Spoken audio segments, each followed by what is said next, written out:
Il y a quelques années, j'ai habité dans la maison de ma mère qui avait âge manquant quand j'allais à l'université. Jusqu'à il y a 11 mois, j'y avais ma propre chambre. Mais son fiancé, un homme de 47 ans, et ses 2 enfants, un jeune garçon au collège et une fille en maternelle, ont emménagé chez elle. L'enfant de maternelle souffrait de nombreux handicaps. Ma mère a suivi des cours pendant plus de 3 mois avant que son fiancé n'emménage pour apprendre à s'occuper de sa fille. L'ex de son fiancé est complètement absent. Du coup, ma mère a décidé qu'elle devait prendre les choses en main, ce que je comprends. J'y suis retournée 2 fois depuis que le fiancé de ma mère a emménagé avec ses enfants. La première fois, c'était à Noël chez mes grands-parents car ils avaient donné mon ancienne chambre à l'enfant de maternelle et il n'y avait plus de chambre libre pour moi.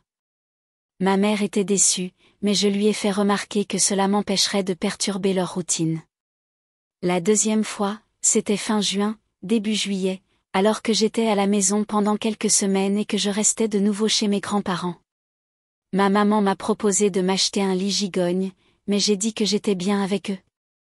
Quand j'étais à la maison et chaque fois que j'allais chez maman, on me demandait si j'avais envisagé de suivre les mêmes cours que maman ou si j'aimerais qu'ils me mettent en contact avec eux. J'ai dit non et j'ai demandé pourquoi je devais les suivre. Maman a dit qu'elle espérait que je les aiderais.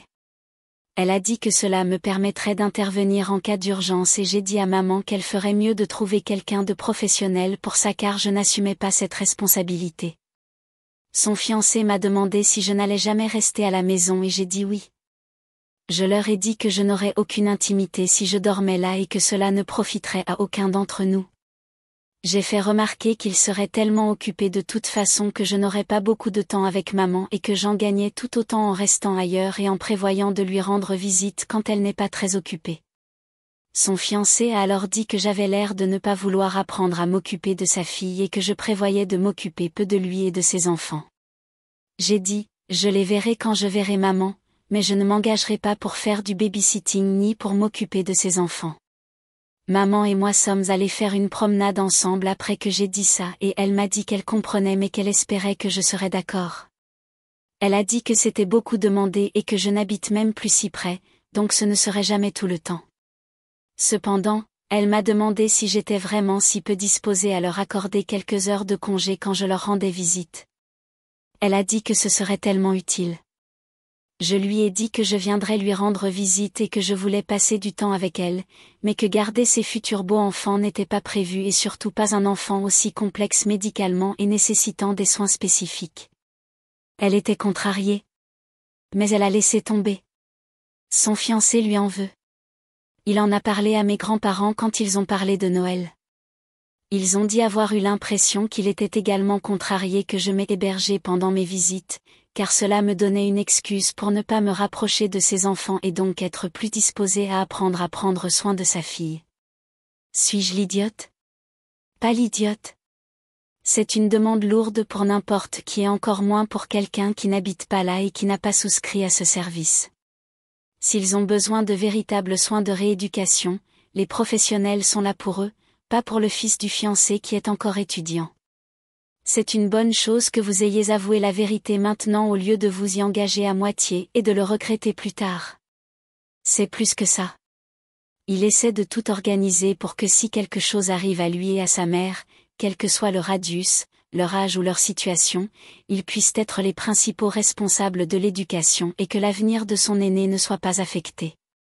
Assurez-vous que la mère obtienne un contrat de mariage, surtout si elle est propriétaire de la maison, et qu'une partie de sa fortune revienne à ses futurs enfants, ses petits-enfants absolument. Il veut donc que vous continuiez à élever l'enfant et que vous vous y habituez. Comme ça, il pourra jouer le jeu. Mais c'est comme il est déjà très à l'aise avec vous et les vôtres.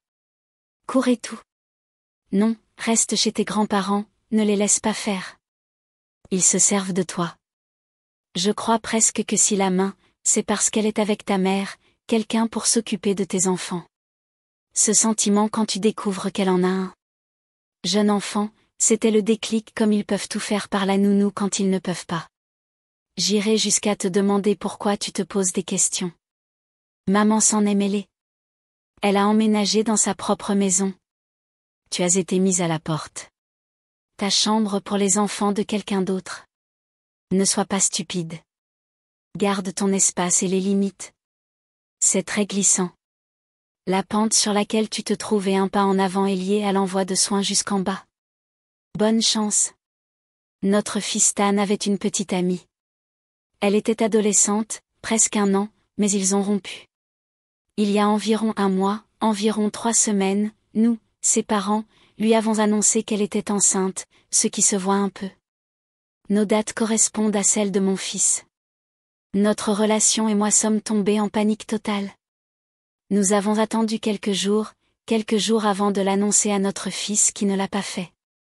Il a immédiatement dit, ce n'est pas comme ça. Le mien, je n'ai jamais couché avec lui. Je ne l'ai pas fait. Croyez-le, car je sais qu'il est actif. Salut. J'ai fait preuve de délicatesse et je lui ai demandé protection, mais il n'arrêtait pas de dire qu'il ne l'a jamais fait. Il a dit qu'il avait trompé. Il avait une relation sincère avec lui et c'est un parfait idiot. Mais j'ai commencé à le croire. Le mien par contre n'arrive toujours pas à y croire. Les 2 familles se sont rencontrées et j'ai commencé à parler. J'acceptais simplement que notre fils soit le père et nous essayons de comprendre des solutions, financement etc. Mon fils a parlé, il a dit que ce n'était pas son enfant car il n'en avait jamais eu. Il était sincèrement en colère. Puis il a commenté quelque chose que je ferais, répétant qu'apparemment il n'était occupé que par quelque chose de spécifique qui ne pouvait pas avoir d'enfant et que c'était insatisfaisant. Donc il n'a jamais donné suite. Mais plus encore, il est en colère. Je l'ai laissé jouer. C'était absurde. Il a dit, je fais partie de la culture des garçons. Il a ajouté, les parents adolescents ont des enfants. Les parents adolescents sont plus susceptibles de l'être. Et nous étions tous les 2 presque enceintes quand nous l'avons eu. Elle a ajouté, mon état empire. Je ne vis pas vraiment la situation et il doit trouver une solution. Le sien.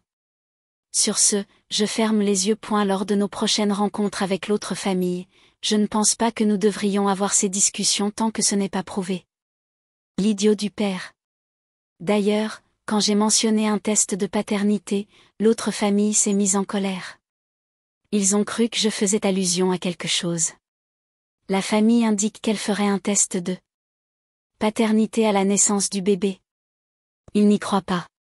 Les tests de paternité prénataux pour des raisons de sécurité ne sont pas des raisons stupides. Si, et vous si. Je sais pourquoi ils se sont mis en colère. Dites-leur, soit on y va ensemble et on en fait un test de paternité pour votre fille, soit toute la communication s'arrête là. Maintenant, ni le fils ni le nôtre n'ont rien à voir avec ça tant qu'un test de paternité n'est pas fait. Prouvez que c'est bien le sien. Plus maintenant. Inutile d'attendre la discussion jusqu'à ce que le bébé est né, ils peuvent. Une prise de sang est nécessaire pour déterminer la paternité. La paternité peut être établie à 9 semaines. Je suis sûre que c'est la même procédure que pour déterminer le sexe du bébé. Quelqu'un veut le savoir avant? Il suffit d'une échographie entre 10 et 22 semaines. Un test me semble risqué alors que la procédure est simple et indolore. Ce n'est pas le cas. Il faut que ce soit un secret. Consultez un avocat pour savoir si vous pouvez le faire.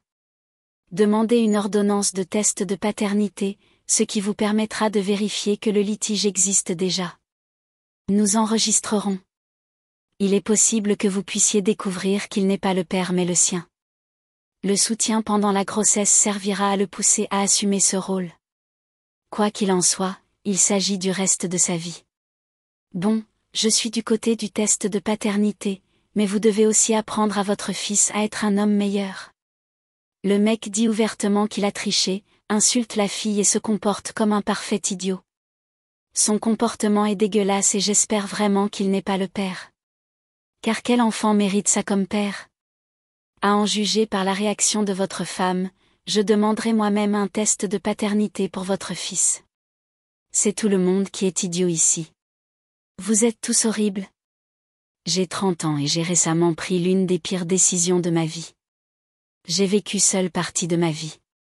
À 30 ans, me sentant au mieux de ma forme mentalement et spirituellement, j'ai proposé à ma mère que nous 2 grands-parents de plus de 82 ans, emménagions ensemble pour que je puisse prendre soin d'eux. J'espérais que cela réparerait notre famille car nous sommes plus que dysfonctionnels. J'ai clairement fait comprendre que je n'allais pas suivre les règles de qui que ce soit, car je suis une femme adulte et que je voulais simplement les aider et être une présence positive. Presque immédiatement, la situation s'est transformée en une situation où ils appliquent leurs règles. Et depuis, je suis traitée comme une adolescente sans pouvoir décisionnel. En décembre 2023, j'ai adopté un chiot parce que j'étais extrêmement déprimée et malheureuse dans ma vie. Moins d'un mois plus tard, ma famille a réussi à me culpabiliser et à me faire donner mon chiot et j'étais anéantie. Cela m'a plongée dans une profonde dépression et ce dysfonctionnement est le pire que j'ai jamais connu. La maison est remplie de tristesse et de désespoir comme s'ils n'attendaient que leur mort. Ils ne veulent jamais sortir ni faire quoi que ce soit d'amusant. Ma mère me répète sans cesse que lorsqu'ils ne seront plus là, elle ira vivre avec son petit ami.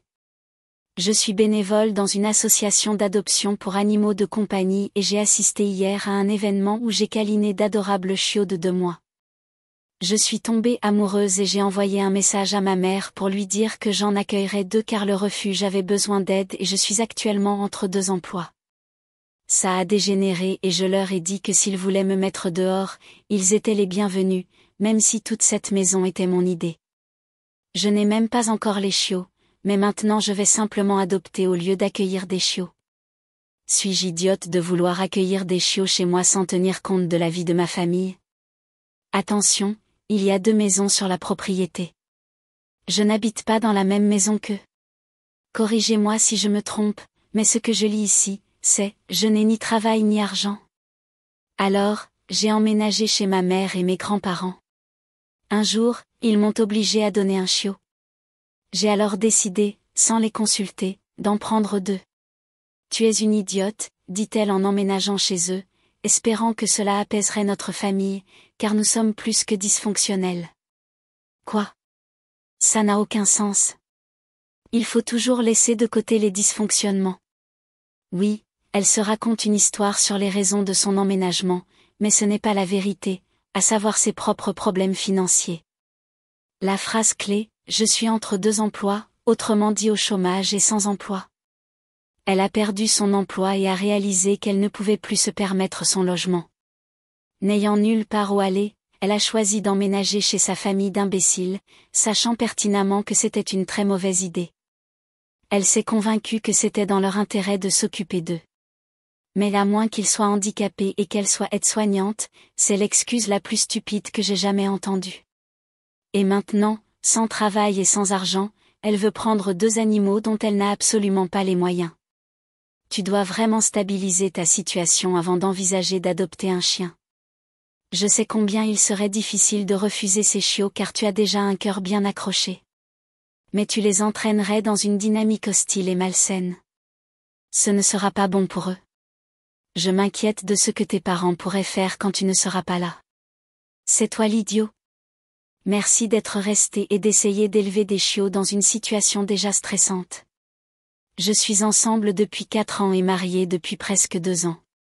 Nous avons tous les 2 des enfants. Ma fille est une préadolescente plus âgée et mon fils est un préadolescent plus jeune. Nous avons perdu leur mère quand ils étaient plus jeunes. Ma femme est divorcée depuis de nombreuses années et partageait la garde de ces 2 adolescents avec son ex jusqu'à ce qu'il y a quelques mois, ils obtiennent l'autorisation de déménager dans un autre état avec leurs enfants, car leurs enfants voulaient partir avec leur père. Elle ne veut pas être séparée de ses enfants pendant de longues périodes et elle m'a annoncé son intention de déménager. Elle ressent le besoin d'être près d'eux. Je suis d'accord, mais je ne vais pas éloigner mes enfants de leur famille, de leurs amis et de leur stabilité pour cela. Mes enfants ne veulent pas déménager non plus. Ils en ont entendu parler il y a plusieurs semaines et m'ont dit qu'ils ne voulaient pas partir. Tout le monde leur manquerait trop. Je sais déjà que la vie que mes enfants ont ici est ce dont ils ont besoin et où ils s'épanouissent. Je lui ai expliqué et elle était démoralisée. Elle m'a dit qu'on ne pouvait pas faire un mariage si j'étais là et elle l'a point. J'ai dit, je suis d'accord. Et je lui ai dit que je pensais que la meilleure solution était de divorcer. Cela l'a bouleversée bien sûr, nous en avons parlé et je l'ai réconfortée. Elle m'a demandé si elle pouvait me dire ou faire quelque chose pour me faire changer d'avis. Je lui ai dit que je ne déménagerai pas mes enfants et que je ne lui demanderai jamais d'être séparés d'eux pendant des mois. J'ai ajouté: nous sommes tous les deux engagés dans l'intérêt supérieur de nos enfants et cela signifie faire ce qui est bon pour eux, même si ce n'est pas bon pour nous en tant que couple. Elle a demandé si nous pouvions en discuter davantage et nous l'avons fait. On en a beaucoup parlé, mais pendant ce temps, elle s'est occupée de trouver un endroit où son ex et ses enfants vivent désormais, ainsi qu'un nouvel emploi. Je pense qu'elle pensait que plus on discutait, plus je changerais d'avis, mais ce n'est pas le cas. Et maintenant, elle est en colère parce que je préférerais que notre mariage se termine plutôt que de déménager pour qu'on puisse être tous ensemble en famille. Mais je sais que ce n'est pas ce qui est le mieux pour mes enfants. Suis-je l'idiote? Pas l'idiote. Ses enfants ont déjà décidé qu'ils ne voulaient pas rester avec elle. Pourquoi vos enfants devraient-ils être punis pour ça? Elle cherche déjà un emploi et un logement, tout en continuant à discuter, vous dit tout ce que vous devez savoir. Elle a pris sa décision et a décidé que vous étiez le méchant pour ne pas avoir immédiatement cédé à sa demande. On comprend pourquoi elle avait un ex-mari et que ses enfants ont décidé de vivre avec lui. Oui, je suis intéressée par le fait que le père ait obtenu un droit de visite pour déménager les enfants hors de l'État et que les enfants préfèrent aller avec leur père plutôt que de rester avec leur mère. Ça me dit quelque chose. Elle pense à ses enfants mais pas aux vôtres. C'est une femme égoïste. J'espère que le divorce ne vous saignera pas à blanc.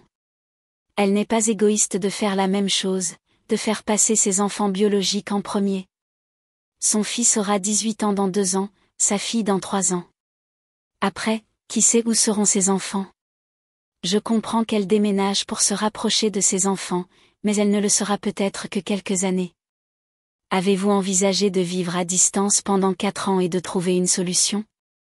Enfin, vous pourriez essayer? Non. Tout le monde est idiot ici car je ne comprends pas pourquoi personne ne cherche une solution. Moi, une femme de 44 ans, et mon mari, 45 ans, sommes ensemble depuis 2019. Mariés depuis quelques années, nous avons un enfant d'âge préscolaire. Récemment, nous sommes allés à un mariage où il a bu plusieurs verres. Il était ivre mais pas négligé. Pendant que je mangeais, j'ai reçu une notification sur Facebook Messenger d'un ancien client de 2013. J'étais sa coiffeuse. Il m'avait déjà envoyé un message la veille pour savoir comment sa fille pourrait créer la même entreprise et c'était une autre relance. Mon mari m'a demandé de qui il s'agissait et j'ai répondu qu'il s'agissait d'un ancien client qui demandait des conseils. Il était contrarié que je ne lui ai pas dit que cet homme m'avait déjà envoyé un message. Je lui ai montré les messages pour lui prouver que ce n'était pas approprié mais il a refusé de regarder. Il a dit que si une femme lui envoyait un message, je serais vexée. Je lui ai dit que je me sentirais comme un type. Au début, je n'y étais pas vraiment, mais une fois qu'il m'a expliqué, j'ai décidé de penser à autre chose. J'ai aussi dit que je le dirais plus tard si un homme m'envoyait un message. Je pensais que ça mettrait fin à tout ça. J'ai validé son sentiment. J'ai reconnu ce que j'avais fait. Je lui ai dit que je m'excusais, ce que nous avions appris en thérapie l'année dernière, mais il est resté en colère. Une fois rentré à la maison vers 2 heures du matin, il criait toujours tandis que je restais silencieuse, sachant qu'il était ivre. J'ai essayé de descendre pour échapper aux cris, mais il m'a bloqué, m'a poussé plusieurs fois puis m'a poussé. Je ne suis pas tombée. Ma réaction immédiate a été de le gifler. Je sais que c'était mal, mais j'ai réagi à cette poussée. Ma fille s'est réveillée et je me suis assise à côté d'elle. Il est entré toujours en criant. Je n'ai pas répondu parce qu'à ce moment-là, j'étais complètement ivre. Donc je suppose que ça l'a mis en colère. Il m'a pris mon iPad des mains et l'a jeté. Je l'ai ramassé doucement en essayant de rester calme car l'alcool rend les gens plus nerveux. Craignant l'escalade, j'ai appelé notre voisin, son bon ami, pour le calmer et le voisin l'a mis au lit. Le lendemain, il était toujours en colère parce que je ne lui avais pas parlé des messages et m'a dit que je l'avais manqué de respect en le giflant et en mêlant le voisin à nos affaires personnelles. Il a de nouveau crié que je lui avais manqué de respect. Il a dit qu'il avait parlé à d'autres personnes qui étaient d'accord avec lui et que j'aurais dû savoir, en tant que femme, qu'il ne fallait pas répondre sans le lui dire, qu'il n'aurait pas dû m'apprendre à être une femme et que c'était une limite tacite que j'aurais dû savoir. Il a dit qu'il voulait divorcer. Ce n'est pas la première fois qu'il me menace de divorcer lors de violentes disputes, mais cette fois j'ai ouvert l'ordinateur et j'ai commencé la procédure de divorce en ligne. Le divorce n'est pas ce que je veux, mais j'en ai assez des menaces. Quelques heures plus tard, il s'est légèrement calmé et a dit, « Si nous décidons de divorcer », je lui ai répondu, « Non, il n'y a pas de nous ». Il a dit qu'il en voulait un. Alors, j'ai commencé. Je ne veux pas le retenir s'il ne veut pas être là, surtout pour une chose aussi insignifiante. Il a alors semblé choqué. J'ai commencé à dire que les gens disent des choses sous le coup de la colère et à prétendre que je ne le respecte pas parce que je parais nonchalante. Ce n'est pas le cas. Je m'en soucie beaucoup.